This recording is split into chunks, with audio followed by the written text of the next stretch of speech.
You are listening to Point of View. The opinions expressed on Point of View do not necessarily reflect the views of the management or staff of this station. And now, here again is Kerby Anderson. One of the things we do here at Point of View is spend some time really educating you about the pro-life issues and really trying to highlight some of these pro-life ministries. And we wanted you to know about this particular one, He Knows Your Name Ministries. It was put together by Linda Znachko. She actually has been very involved in this in a number of different ways, and we'll be talking about that. But one of the things that was most significant and really life-changing in her life is back in 2009, she learned of the death of a precious baby boy whose body was found in the dumpster. And it is a great illustration of how sometimes an event can turn your life around. So, first of all, Linda, thank you for joining us today here on Point of View. Hi, Kerby. It's great to be with you. Talk about how one abandoned baby inspired you to say yes to God. Well, that breaking news story, when I saw it, was very compelling, of course. The visual of the parking lot and the dumpster and the squad cars showing up and sirens everywhere, yellow caution tape. How could it not catch my eye?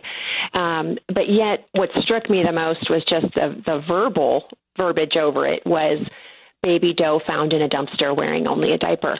And I thought, doe is not a name, and a diaper is not burial clothing, and a dumpster is not a grave. And when I felt that rise in me, I knew that was God, because his economy is so upside down.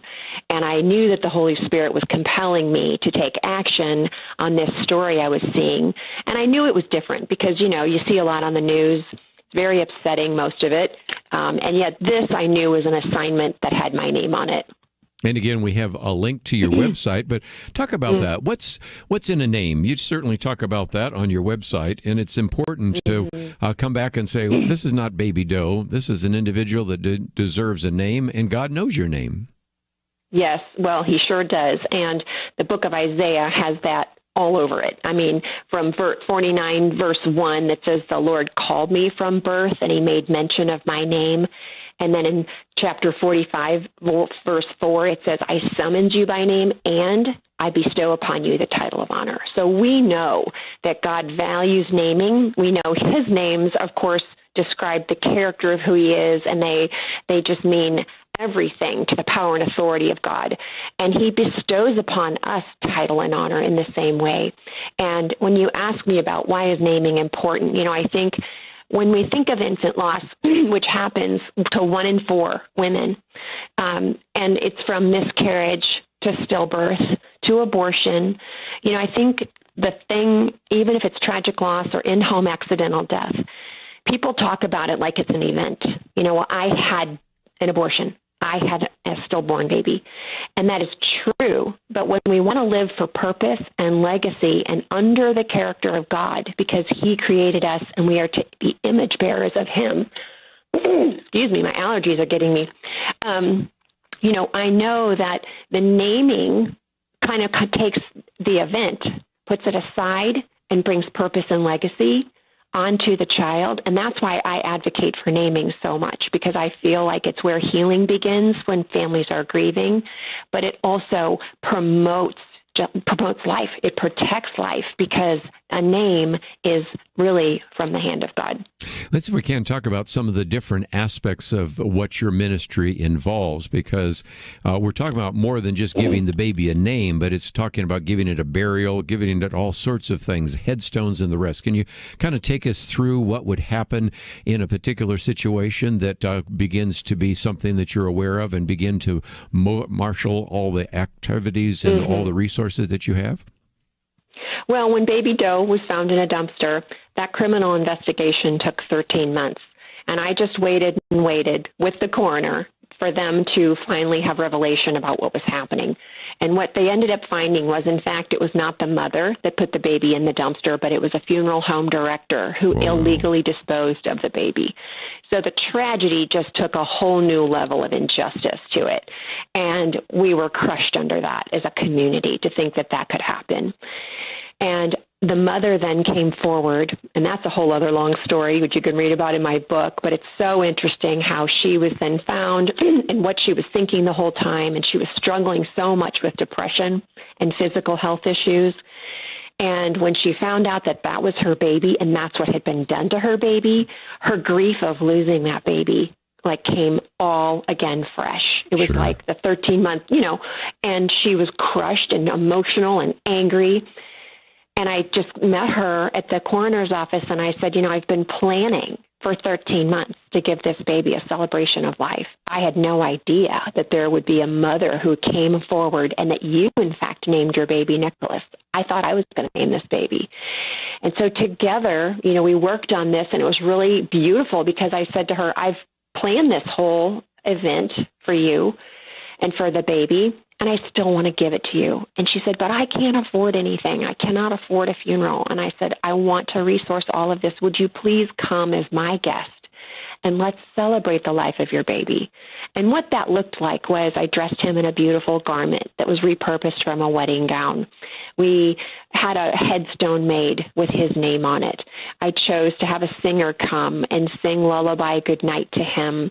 We had scripture read. We had prayers said, and community gathered. And my community came, her community and family came, and strangers came, and we stood at the grave. And I was the first time I experienced a church without walls at the grave, where we could smell the fresh turned dirt, face our own mortality square on, and I could share the gospel of light and love and bring justice where there had been so much injustice. And so the celebration of life just started forming out of the blueprint, really, of what happened at the grave. Linda Znachko with us, and if you'd like to know a little bit more, we have a link to HeKnowsYourName.org. Also, of course, her book is available there and some of the resources.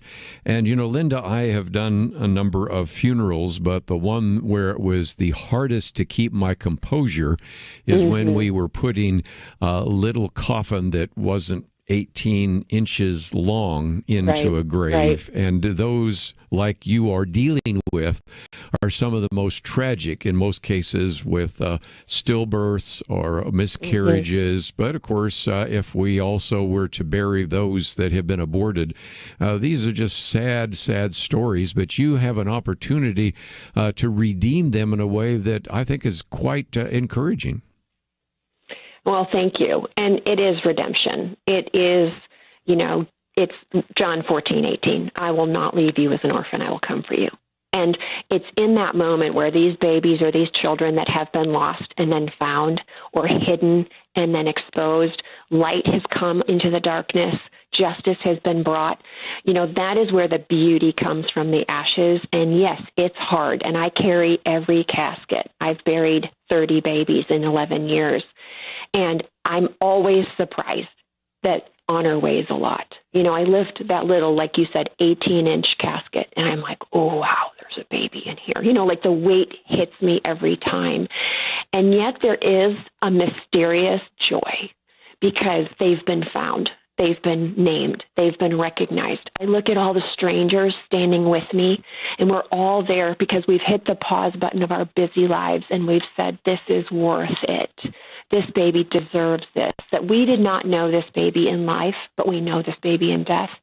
And there's a bonding with the people there, we become a spiritual family. And something happens by the power of the Holy Spirit that just helps each of us realize when we give worth, we feel more worthy. And when we recognize that God is the creator and he's the father over these little ones, something beautiful happens. And we can together just elevate and promote and protect life because we're celebrating life. Let's take a break, and when we come back, we'll continue our conversation with Linda for a few more minutes. Perhaps you would like to call in, 1-800-351-1212, ask a question. And when we come back, Linda, I want to maybe have you talk a little bit about how people can benefit from this, how they can, first of all, help you. But given the fact that you're in Indiana, for our listeners in the Midwest, they can certainly have access to some of the resources that you are making available. But I know that you would also, since we speak to so many people across the country, would want others to consider doing something very similar in their community. And maybe even pastors can think about whether this is something that could be an outreach, whether Pregnancy Resource Center organizers and staff could do some of these kinds of things. So I did want to provide that opportunity for you to talk about how we can help you, but most importantly, how you can take some of the ideas that you have put together over these years and expand those. And again, if you're interested, of course, her book is He Knows Your Name, and we have information about that at the website, heknowsyourname.org, and it's the ministry that she has started.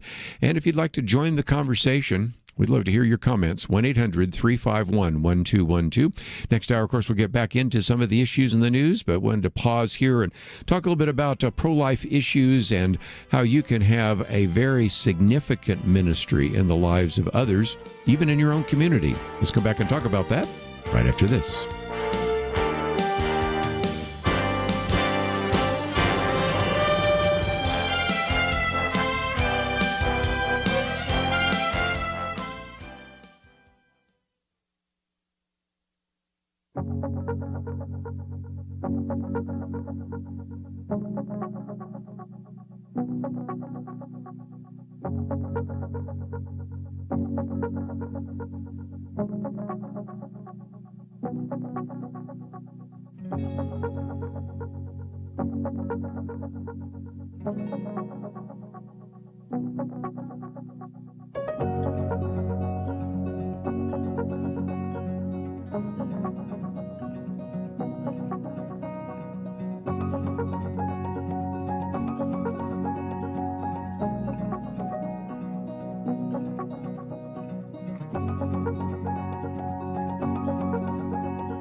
Now, back to Point of View.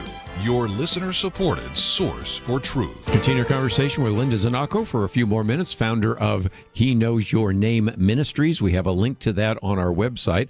And Linda, let's first of all talk about how we can help you, because I wanted to feature your ministry and organization. And I think for most of our listeners, this is the first time they've had a chance to hear about that. And so we have a link on that to the website. But what can we do to help you advance your ministry? Thank you. I appreciate you asking.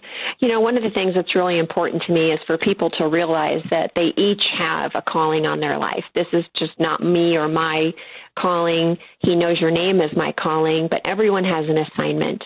And it would really be my hope that every one of your listeners would leave hearing this ministry moment and ask God, you know, what do you have for me and what's my assignment? And be ready and prepared to say yes for the next thing. And some action steps that I think are really important. Some of the things I'm trying to do is improve bereavement resources at hospitals because, like I said, 1 in 4 families have loss.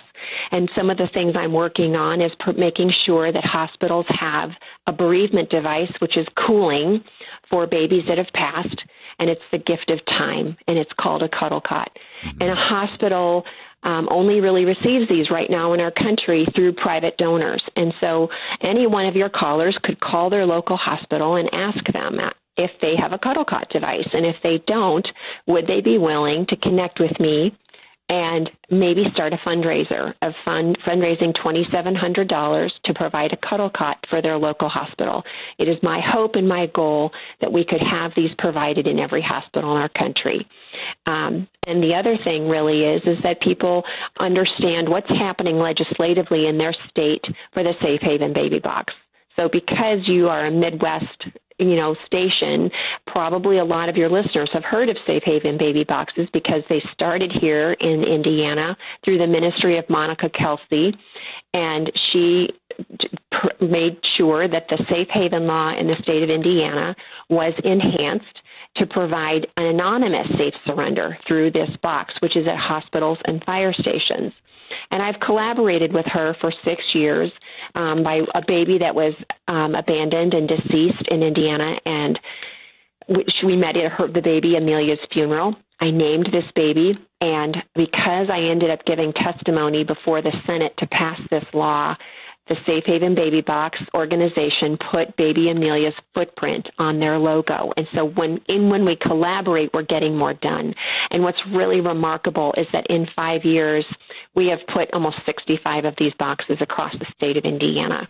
And I would love to see them go nationwide. And legislatively, it is being pushed into other states, and some states have passed the law, but I would like to see it everywhere because it's working. In just 4 years, 12 babies have been safely surrendered anonymously in these boxes, and these babies are healthy. They've received medical care in under a few minutes, and they've all been adopted by a forever family within 30 days. And I just find that that's remarkable, and it's showing that this program is working. So I would love to see people make phone calls to your legislators in your state and see what they're doing to enhance the Safe Haven law. And the other thing that's happened here, which is wonderful, is to really overcome the issue of transportation for under-resourced moms. We have added 911 to the Safe Haven law so that a mother can call an EMS to come pick up a baby instead of her having to go to a fire station or go to a hospital. And then they can come to her. She needs to stay with her baby, and then she can safely surrender her baby to a first responder. So there are just so many incredible ways people can be working in their own states to enhance this law that is saving lives. So do you perhaps have a list of those states that have a safe haven law? Because we broadcast in about 40 different states. And so that would be something that I think listeners all over the country might want to know, since you've already got a good example of what happened there in your state of Indiana. Right. So the Safe Haven law itself is in all 50 states, which is wonderful.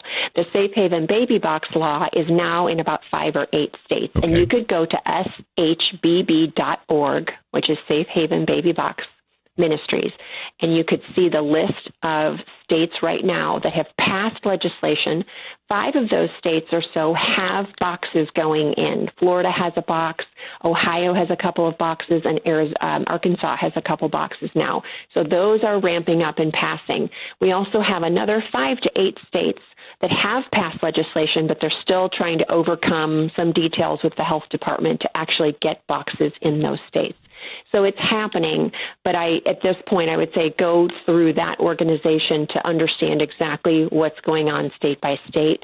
But those are good questions that people can be equipped with, and they can make sure that they're asking good questions to the right people. But again, the Safe Haven Baby Box is also a privately funded organization, and the boxes cost about $15,000, and that money is generally raised privately. So there again, we need the private sector to stand up and make sure that they're doing all they can do to fund a cuddle cot for hospitals or a Safe Haven Baby Box at their fire station or local hospital. And again, I think the organizations that would be best would be some of the pro-life organizations, some of the pregnancy resource centers that already exist in some of those communities.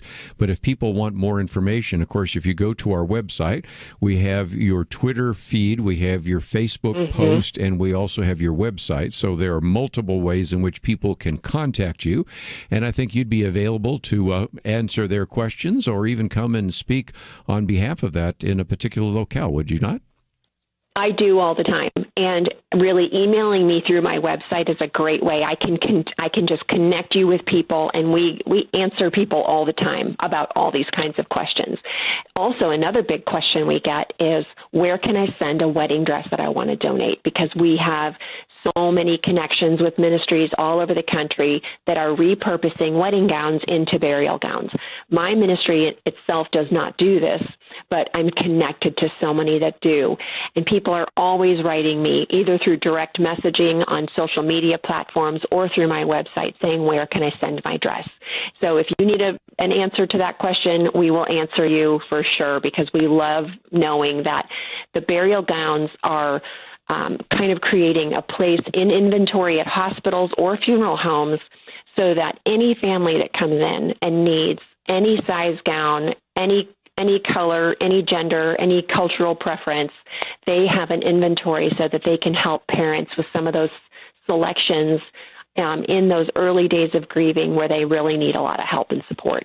Well, again, we've been talking with Linda Znachko, and if you find yourself saying, well, I'd like to know a little bit more, we have a link to our website, pointofview.net, and you can find out more about He Knows Your Name Ministries. We have all the links necessary, and so, Linda, thank you for educating us about this ministry, and let me encourage some of our listeners to make contact with you and see what they can do in their local communities. So thank you for joining us today. Oh, it's my pleasure. Thank you very much. Let's take a break, and when we come back, we have some very important issues to address.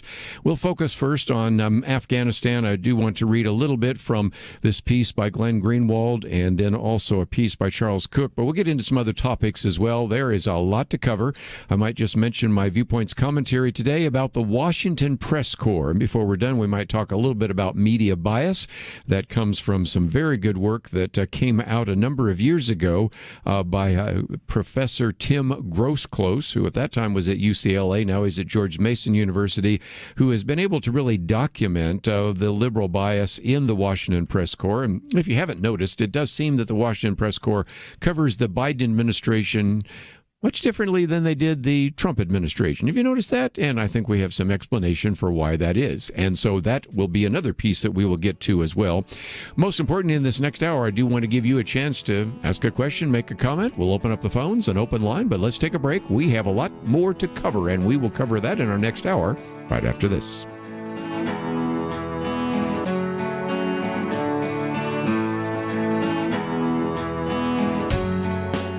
We live in a digital generation. Point of View is reaching this often overly plugged-in generation with truth.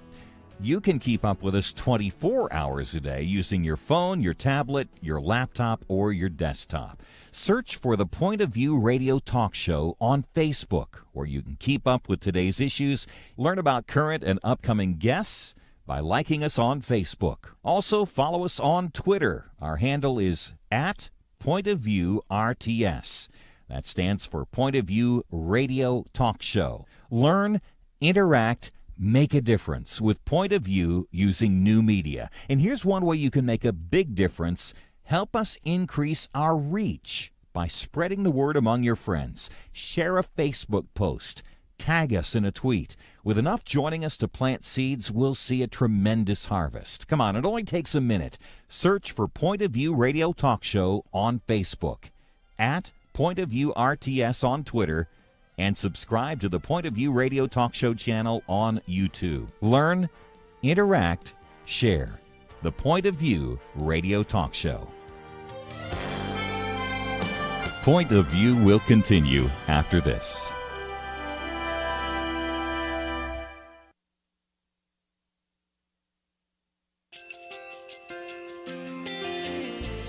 I just want to thank you so much for all the wonderful programming you have. You're just absolutely fantastic. I recently started listening to Point of View, and I really found it interesting because of the different subjects you cover. Thank you for that. I really appreciate everything that you do in keeping us informed. Thank you, Kerby, for everything that you have been doing. I appreciate all the work that you're doing, advocating for the Word of God. Thank you so much. Point of View, I think, is absolutely necessary because it's a Christian perspective, a biblical worldview perspective, and receive very current, up-to-date information about what is really going on, week to week in our culture, which is changing so rapidly, and yet it's morally sliding backwards. Yeah, I'm just, first of all, I thank you guys. Y'all's program is wonderful, and enjoy it every day. I learn so much every time I listen to it. Point of View Radio Talk Show.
Hi, this is Kerby Anderson. You know, each day we take on the tough issues and provide a biblical perspective to them. The topics we cover are wide-ranging: apologetics, theology, prophecy, creation and evolution, intelligent design, marriage, family, child-rearing, the millennial generation, trends in society, politics, economics, business, religious liberty, the Constitution, public policy, foreign policy, military policy, tensions in the Middle East, abortion, homosexuality, pornography, sexual ethics, media, technology, history, and America's godly heritage. We talk about anything that affects your faith, your family, or your freedom. So don't go anywhere, because Point of View continues right now.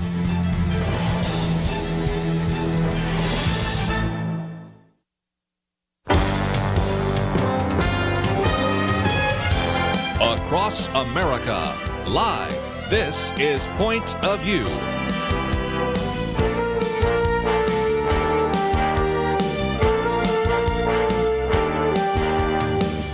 And now, Kerby Anderson. It's our open line. If you'd like to join the conversation, 1-800-351-1212. One of the articles we have posted is by Glenn Greenwald, and it reminds me of some of the phrases I use from time to time. Of course, I say things like, you only have one chance to make a good first impression. Trust only lasts until you start lying to people and they no longer trust you anymore. And this is, of course, the very important corollary to that, and that is his article is entitled, "The U.S. Government Lied for 2 Decades About Afghanistan." I can remember all the way back to even the 1990s when sometimes around this table some of us would express, and I'll be one of those individuals, express concern about some of the things said about Operation Desert Shield, Operation Desert Storm. Later on, the idea of trying to root out the Taliban, whether or not we could actually see democracy winning in Afghanistan, in Iraq, and other places. And Glenn Greenwald, of course, has been very critical, first of the, of course, Bush administration, then the Obama administration, then the Trump administration, of course, now the Biden administration. So I'll give him credit for the fact that he expressed, even 20 years ago, the concern that this war on terror was eroding away our privacy rights, and people were lying to us about some of the situation on the ground. And if you read his piece, which actually, if you print it out, is almost 10 pages. As a matter of fact, mine is, because I keep some of the comments, which I think are as interesting as some of his comments. But even if you look at the first 9 pages, it's about half and half. The first half is about Afghanistan. The second half is to remind us this has happened before, like the Vietnam War.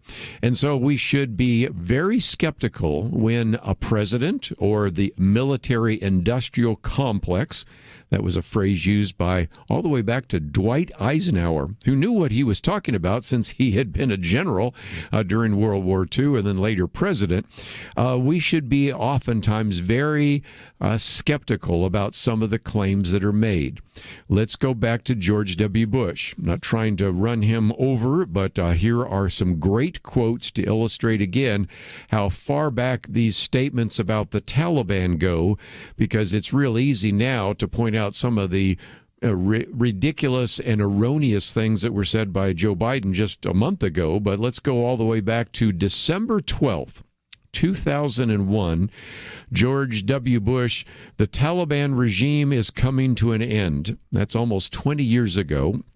Then, 5 months later, George W. Bush vowed, "The United States of America, the terrorists have chosen a foe unlike they faced before. We will stay until the mission is done." 4 years after that, in August 2006, Bush announced, "Al-Qaeda and the Taliban lost a coveted base in Afghanistan, and they know they will never reclaim it when democracy succeeds. The days of the Taliban are over. The future of Afghanistan belongs to the people of Afghanistan."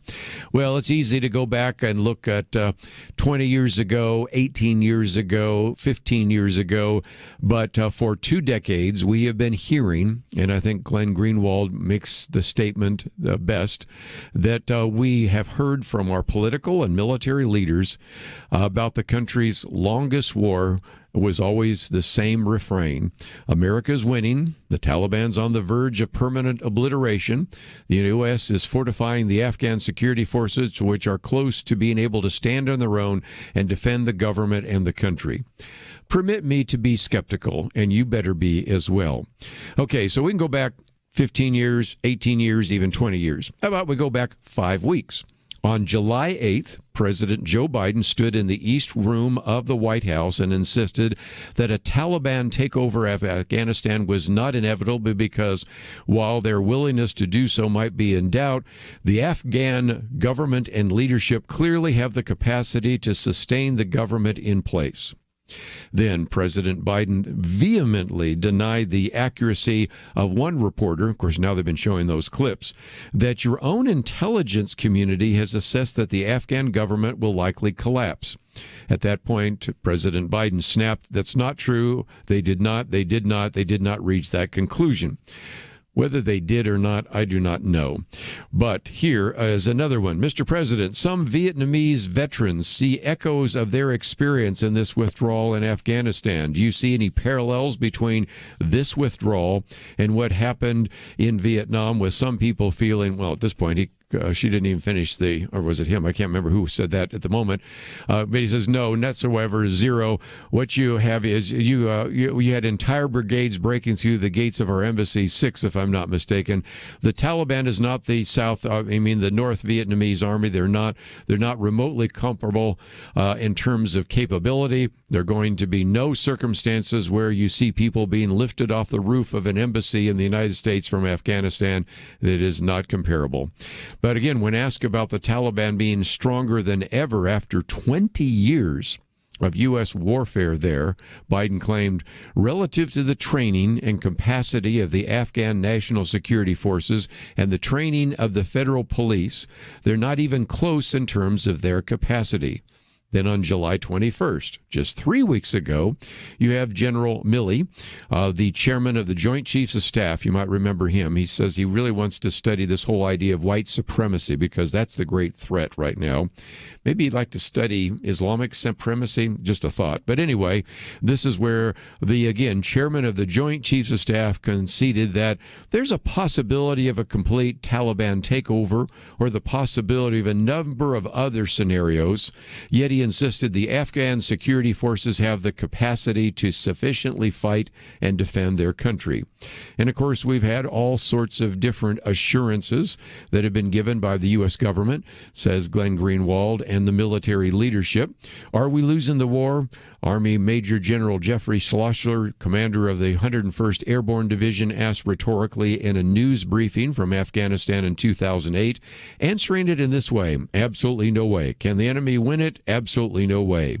Then, of course, the now chairman of the Joint Chiefs of Staff, back then Lieutenant General Milley, on 2013, complying that the media was not giving enough credit to the progress they had made in building up the Afghan National Security Forces. He said this army and this police force have been very, very effective in combat against the insurgents every single day. And so as you work your way through this article, which is, I think, just very well done, it reminds me of statement after statement made by presidents, and we're talking about Bush, Obama, and certainly as well as Trump and now Biden, and statements being made by generals on the ground then, one who's now the head of the Joint Chiefs, who all assured us that what just happened would not happen.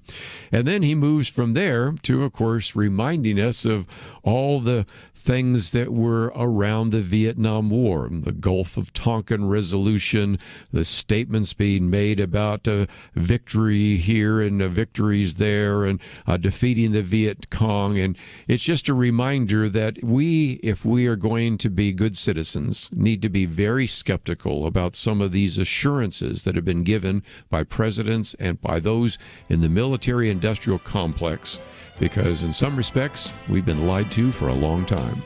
Got a lot more to cover. We will do that right after this.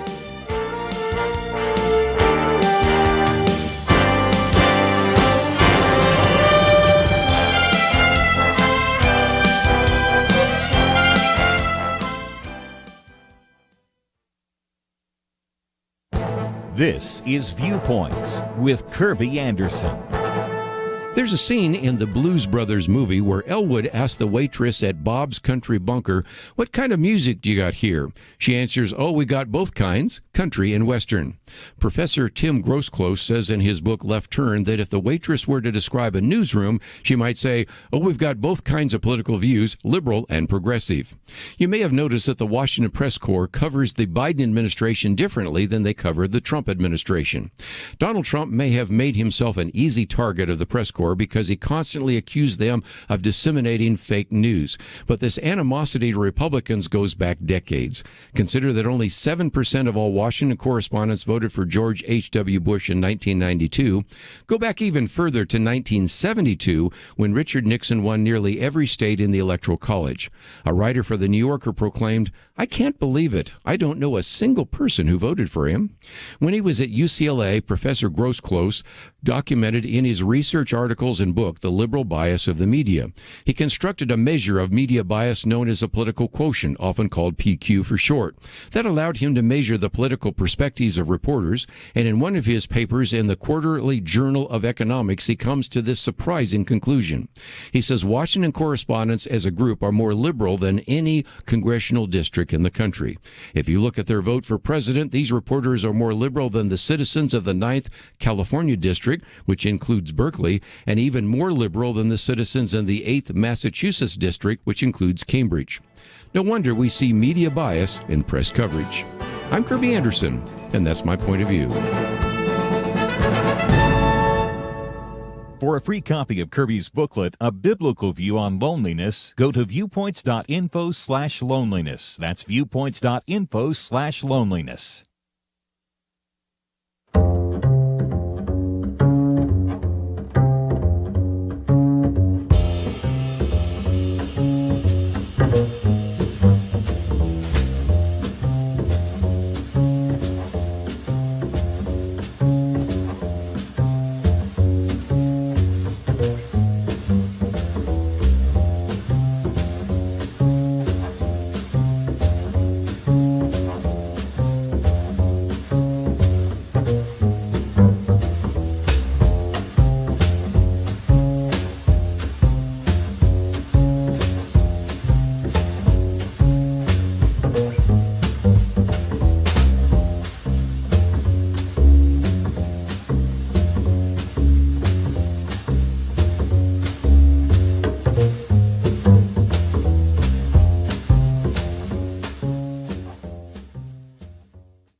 You're listening to Point of View, your listener-supported source for truth. Back once again, if you'd like to join the conversation, love to hear from you in terms of what is happening in Afghanistan. Then we're going to move on to some other topics, but this is something that I hope we can look at in a number of different ways. The first hour, we did talk about the speech, a very short speech, by the way, by the president, Joe Biden, then about how in the world, given the fact that really the Taliban was completely outnumbered, undermanned, and under-equipped, was able to very quickly rout the Afghan forces. Then we just looked, of course, at this whole issue of, well, what is happening in Afghanistan and whether we're getting an accurate picture. But I want to focus some issues now on, of course, the human cost, because we are, as Christians, going to have to pay attention to that. And we are even having some discussions off air here about is there anything we can do to support Christians in Afghanistan and a variety of other things. So we'll certainly bring those forward. But maybe the way to back our way into this is to go to one of the other articles I've posted here by Charles Cook, and that is The Democratic Party Can't Have It Both Ways on Afghanistan. And Charles Cook, first of all, points out that the risk to President Joe Biden is one of two. If he is really involved in the Afghanistan fiasco, then he'd look incompetent. But given the fact that most of the time he's lately been at Camp David, he might look like he's truant. But the point that very quickly Charles Cook is going to is, okay, that's the president, but the Democratic Party and the Democrats in the House in particular, they've got a different problem because they have a reputation, as he said, of being kind of an out-of-touch group that believe that reality conforms to language. And so they tend to leverage, he says, the same tone and vocabulary when discussing warlords as they would if they were having a discussion about a Harvard symposium on intersectionality. And you can see this in two different ways that he illustrates. And then I'm going to take some phone calls. First of all, you have Jen Psaki. Of course, she is the White House press secretary, who the other day, before she was absent herself, said the Taliban has to make an assessment about what they want their role to be in the international community. And I mean, when people heard that, they go, what? The Taliban doesn't care what role they have in the international community. The Taliban would like to destroy the international community. And then on Saturday, you have the Speaker of the House, Nancy Pelosi, saying the Taliban must know that the world is watching its actions.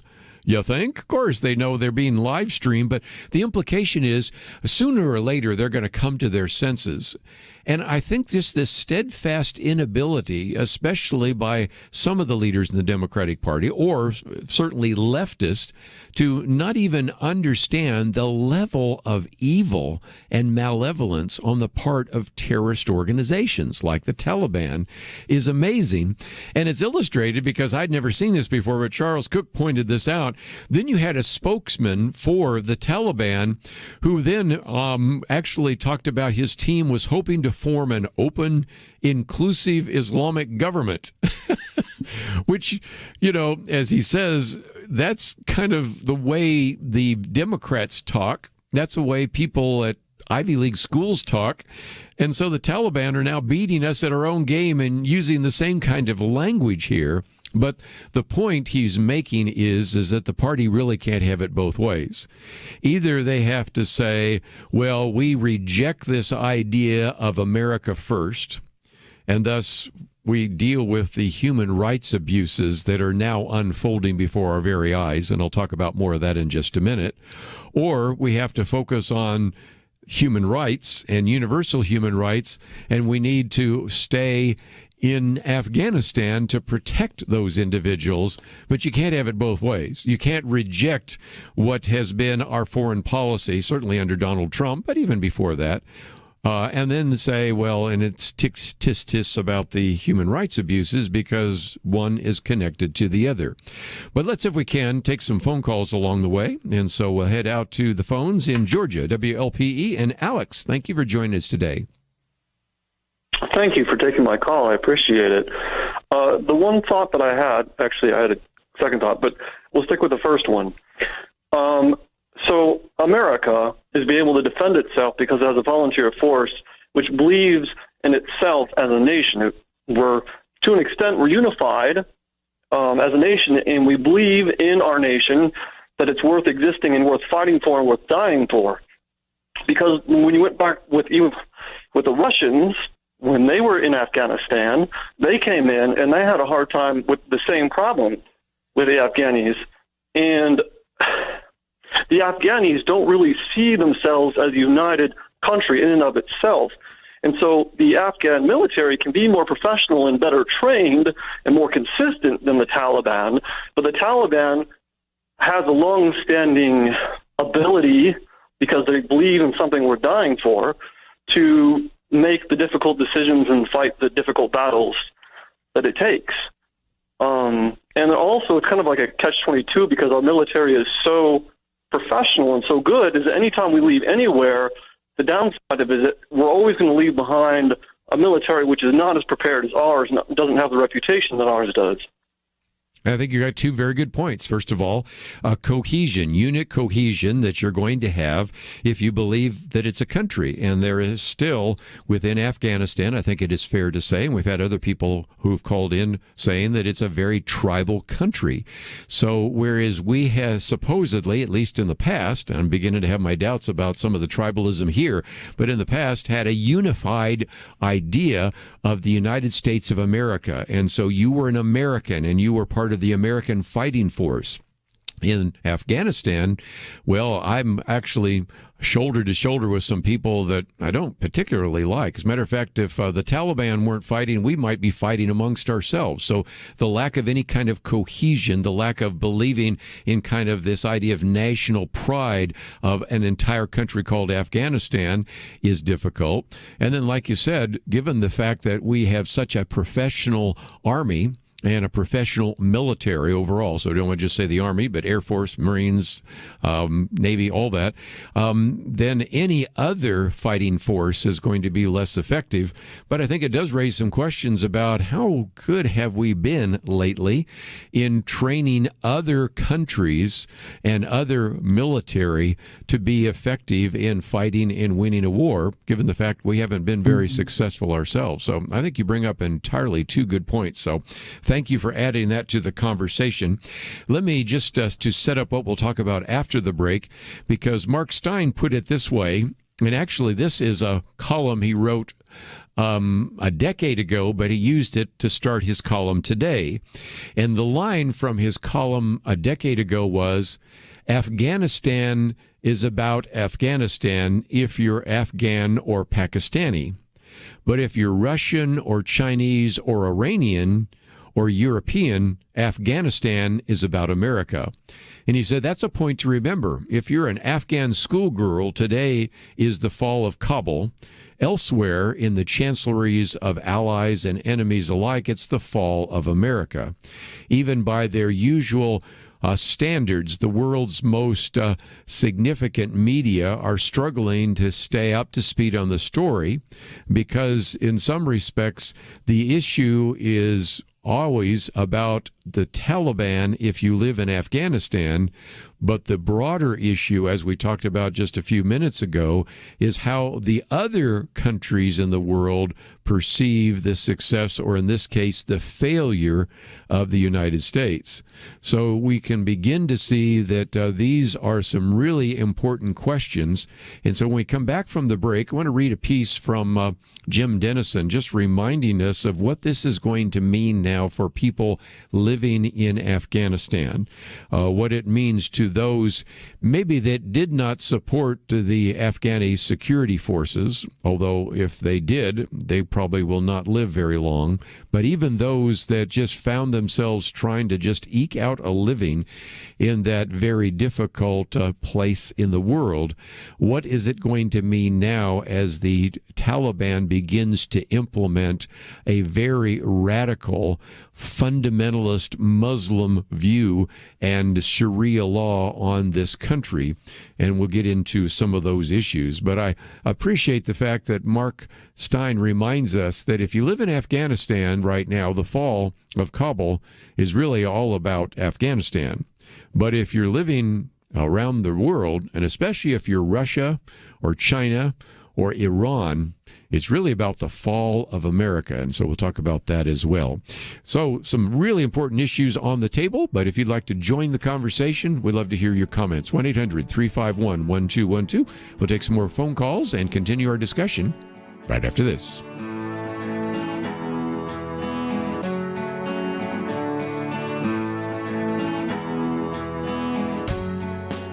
Having civil conversations about important issues seems to be harder and harder. Various media outlets tell people what they should believe, why they should be outraged, and getting people to actually think, well, it can be difficult. Whether it's the gospel, tax issues, social policy, or just about anything else, you need to have solid information and clear thinking to address the hard issues. You need God's truth applied. And that's what you get in less than 2 minutes with Point of View's Viewpoints Commentary, a daily resource to help you be informed and think through the things we need to be talking about. It is free and will arrive in your inbox each day when you visit pointofview.net/signup. Sometimes we know we should say something, but we're silent because we're not quite sure what to say. Viewpoints Commentary can help you break the silence and change the narrative. It can make you a more equipped agent for truth. Get your free subscription to the Viewpoints Commentary at pointofview.net/signup. pointofview.net/signup. Point of View will continue after this.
You are listening to Point of View.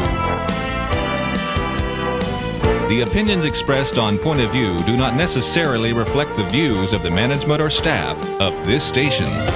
And now, here again is Kerby Anderson. Back again, if you'd like to join the conversation, 1-800-351-1212. Let's head out to Georgia again. Peggy, thank you for joining us today here on Point of View. I have a question. I'm concerned about all of the equipment, military equipment that we're leaving behind for the Taliban.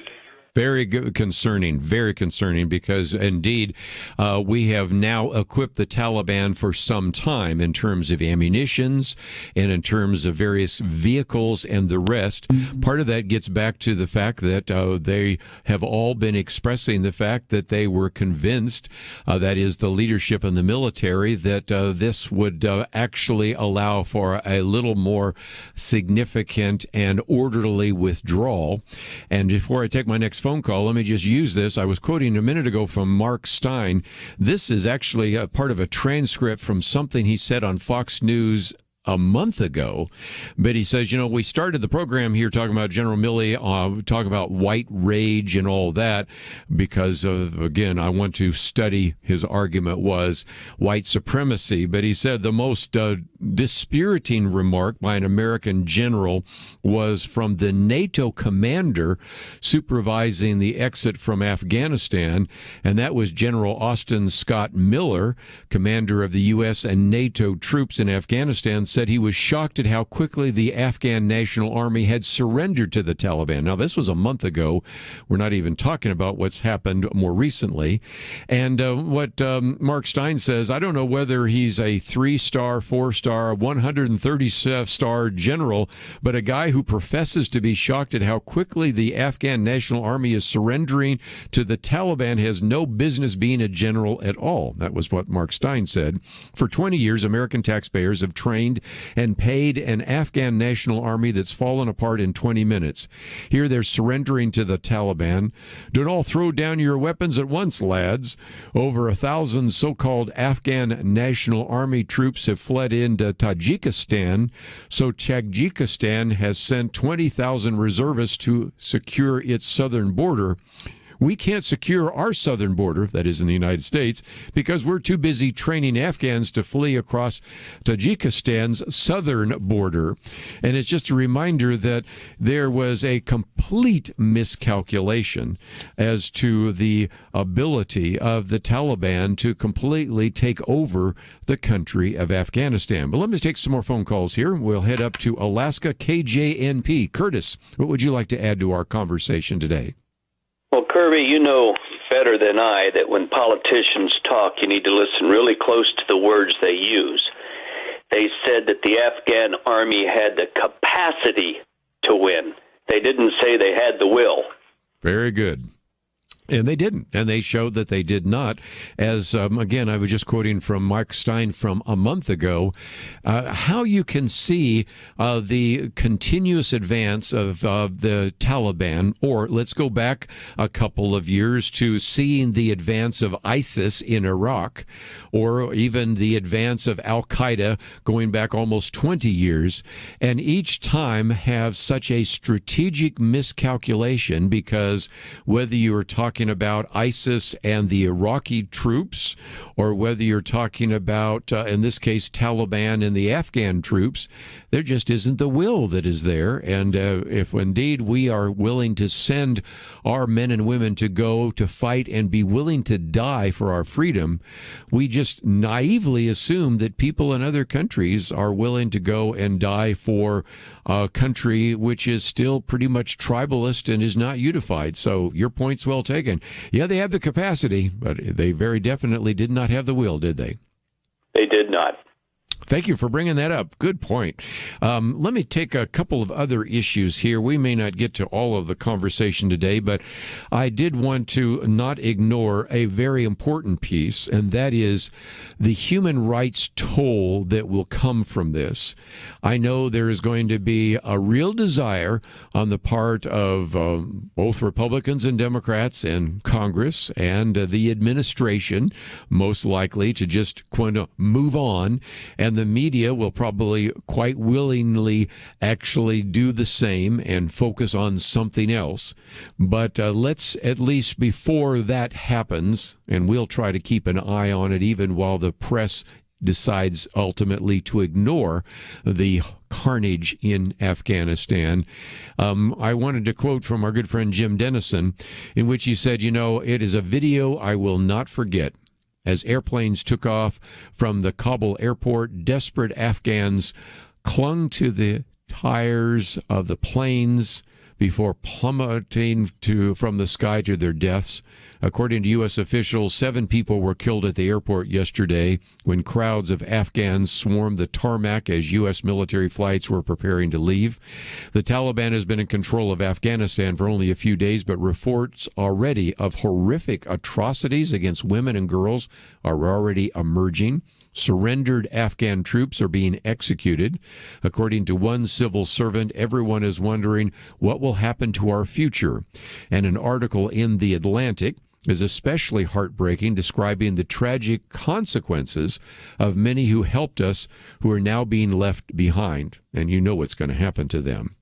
It then goes on to say that, of course, President Joe Biden addressed the escalating crisis in a speech yesterday afternoon, stating that he stands squarely behind his decision to withdraw U.S. troops and claiming that it is wrong to order American troops to step up when Afghans' own armed forces would not. Some are defending the president's decision, very few, by the way.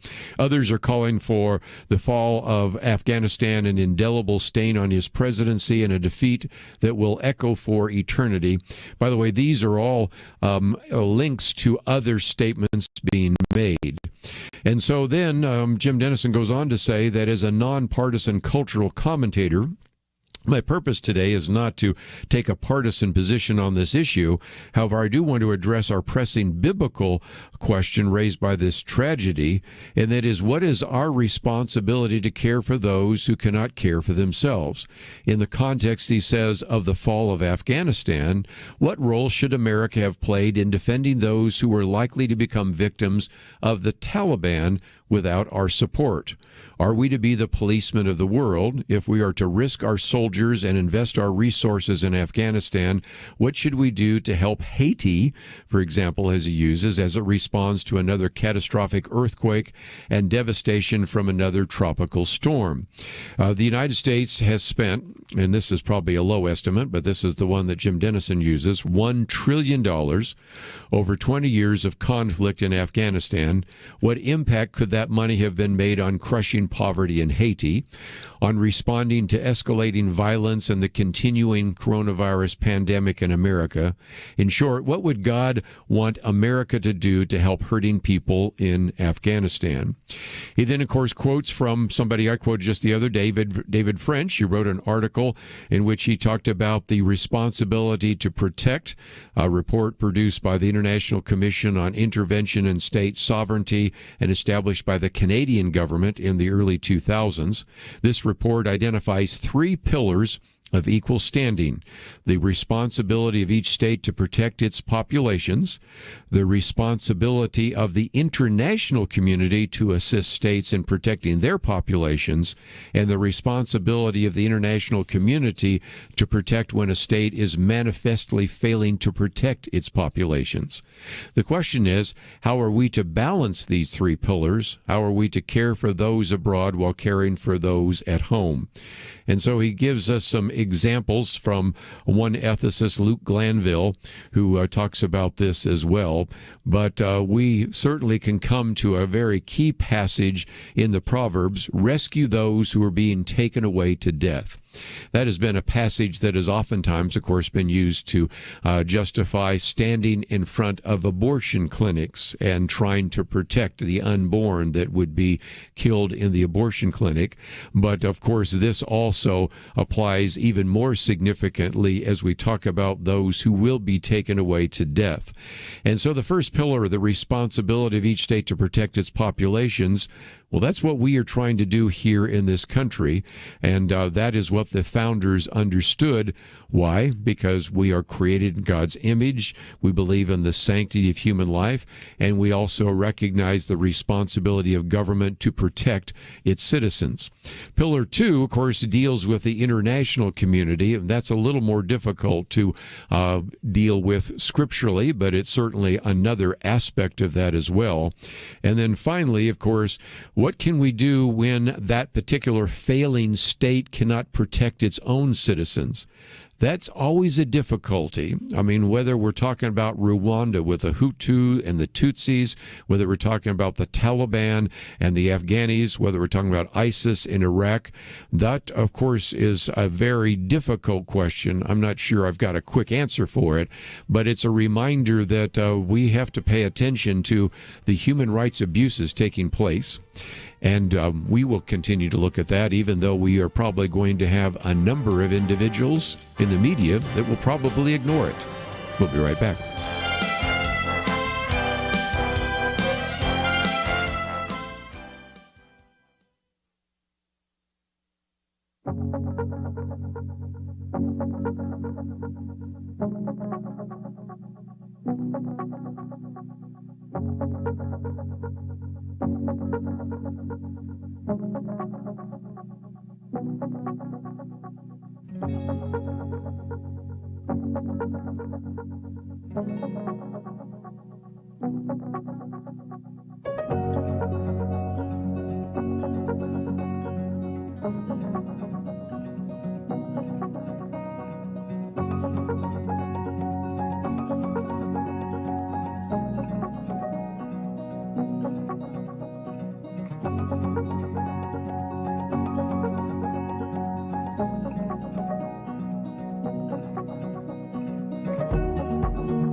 Now, back to Point of View, your listener-supported source for truth. For a few more minutes, if you'd like to join the conversation, 1-800-351-1212. Let's head out to Arizona this time, KNLB. And Don, thank you for joining us today here on Point of View. Well, I thank you for taking my call. And I think that the government goes into places where there's wars and they need civilian volunteers. Next time there's a war, these civilians will look at this and say, hey, if we don't take care of these people over there now, people won't volunteer. And since we have an all-volunteer army, what Biden just did is a slap in the face to the military.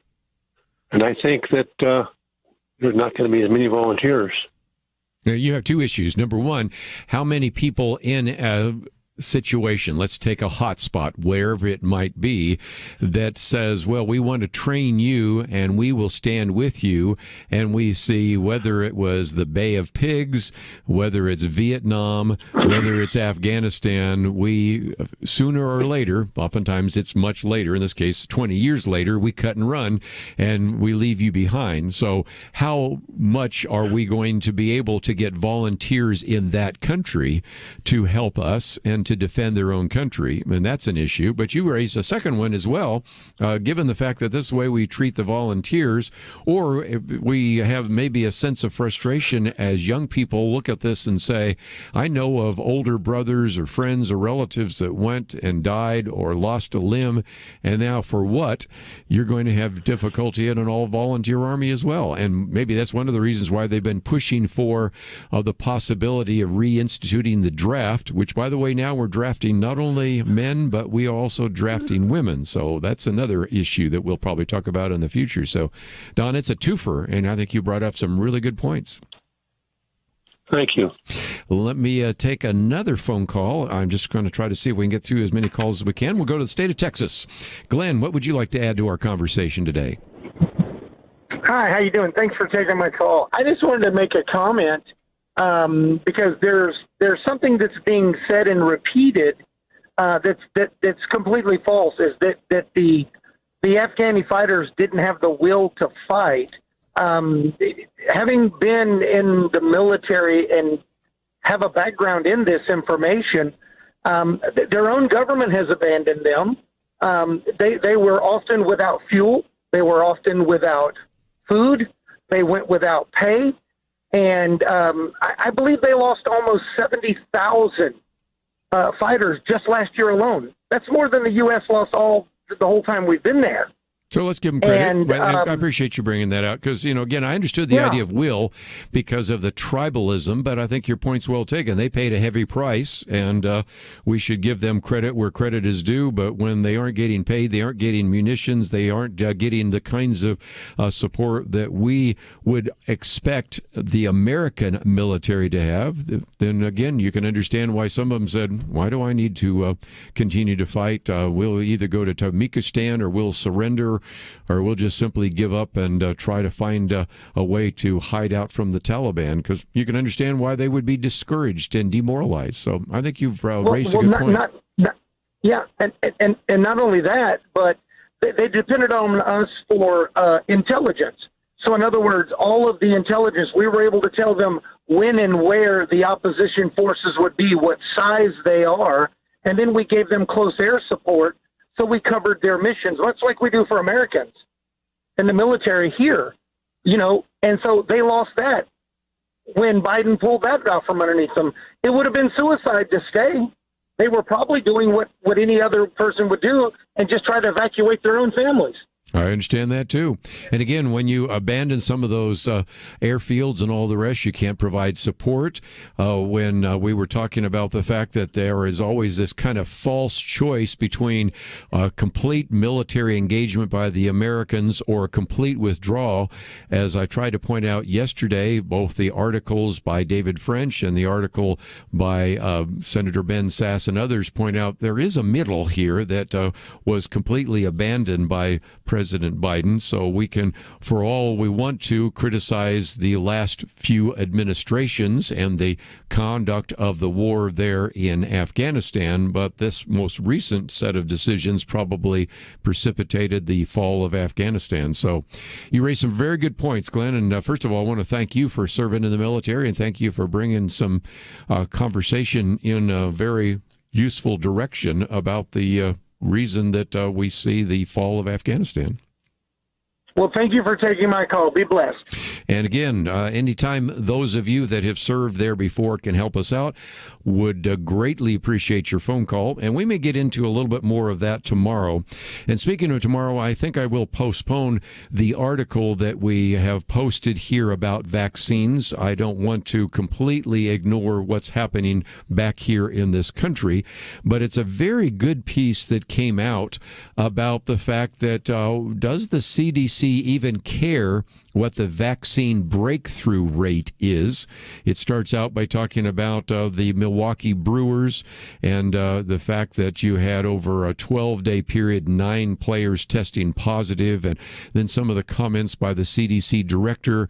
But then as you start digging into this, it appears as if the Centers for Disease Control really doesn't want to cover and does not want to actually even provide the breakthrough rate. And the breakthrough rate or the breakthrough cases have to do with those people who have been fully vaccinated who nevertheless come down with COVID. And of course, that one surfaced the other day, as we talked about, in Provincetown, Massachusetts, because the vast majority of the individuals that had COVID were actually vaccinated individuals. And the argument has always been that probably the breakthrough cases amount to less than 1%. This is a very good article that very significantly challenges that. And the bigger question is, and it seems to be communicating right now, that the wisest a way to go about this is not to publish any of the results in that regard. Now, there are some times when you don't want full disclosure of information. For example, when the disclosure of information might violate national security. Okay, so we don't want full transparency in that regard. But there seems to be this assumption that the American people will be safer by the less we tell them. We will treat them the way you treat mushrooms. You know the story about that. We'll keep them in the dark and we'll shovel stuff on top of them. And that's the way in which we will actually deal with the American people. And I think part of it is always the assumption that if we really tell people what the breakthrough infection rate is, that might cause some people not to get a vaccine. Well, that's a possibility, but I'm all about full disclosure, especially when it comes to people's bodies and the effectiveness or the lack of effectiveness of some of these mRNA vaccines. And so we'll try to cover some of that tomorrow because it's a good piece and it goes into quite a bit of detail. It's probably worth at least a segment since a lot of you have been asking the question. And when you try to find answers for some of these questions, they're very difficult to find. If you ask some of those questions on Google, you don't get a good answer. And if you go to the CDC website, you don't get a good answer. And I think that's intentional, but we will postpone some of that conversation till tomorrow. Let me just, before we run out of time, mention the fact that my Viewpoints commentary today is on the Washington Press Corps. I give you some facts and figures that come from the research done by Professor Tim Grosclose. One of those in particular is that Washington correspondents as a group are more liberal than almost any congressional district in the country. And you can read the rest of it on the website, pointofview.net. If you'd like to know more about some of the conversation we've had today, it's all there. And I hope that you will take the time to visit that website, pointofview.net, and print out some of that material, pass it on to your friends. I want to thank Andrew and Steve for their help behind the scenes. We look forward to seeing you tomorrow right here on Point of View. We live in a digital generation. Point of View is reaching this often overly plugged-in generation with truth. You can keep up with us 24 hours a day using your phone, your tablet, your laptop, or your desktop. Search for the Point of View radio talk show on Facebook, where you can keep up with today's issues, learn about current and upcoming guests by liking us on Facebook. Also, follow us on Twitter. Our handle is @PointOfViewRTS. That stands for Point of View Radio Talk Show. Learn, interact, make a difference with Point of View using new media. And here's one way you can make a big difference. Help us increase our reach by spreading the word among your friends. Share a Facebook post. Tag us in a tweet. With enough joining us to plant seeds, we'll see a tremendous harvest. Come on, it only takes a minute. Search for Point of View Radio Talk Show on Facebook. Point of View RTS on Twitter, and subscribe to the Point of View Radio Talk Show channel on YouTube. Learn, interact, share. The Point of View Radio Talk Show. Point of View is produced by Point of View Ministries.